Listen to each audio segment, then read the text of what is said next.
Yo, what's up mga kagulong? Welcome back to my vlog. Siyempre, food trip again. Ang food trip natin for today's video ay meron tayo dito ng lechong kawali, Shanghai, at yung tirang gatang gulay kahapon. Siyempre, bago tayo kumain, magpipray muna tayo.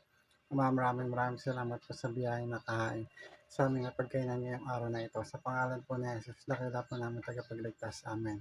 So, para mga kagulong, let's eat!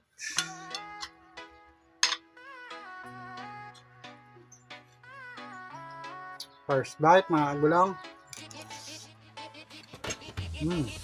Quality. Second bite para sa mga basher again. Ako naman. Pag kumain si Idol, lahay natatakam. Sa bawat subo may linamnam. Mga viewers niya, laging nakaabang. Pati yung mga haters niya na walang alam. Kahit simpleng ulam, nagiging espesyal. Dahil sa vibes niyang tunay at natural. Hindi mayabang, solid makisama. Kaya maraming ang sumusuporta.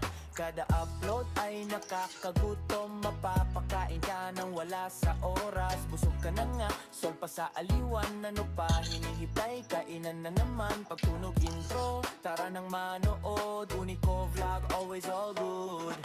Kain lang ng kain mga kagulong. Kung wala kang gana, Mga kagulong, konti lang yung kanin natin. Kala nyo lang marami. Kasi maraming gulay. nagiging masarap.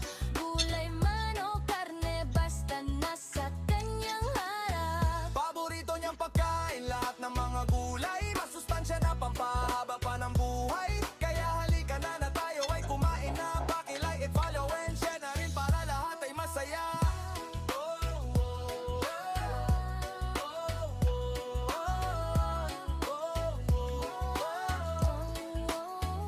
Automatic good vibes ang dala-dala. Hindi lang pagkain ng kanyang content. Kasama ang respeto at pagharap.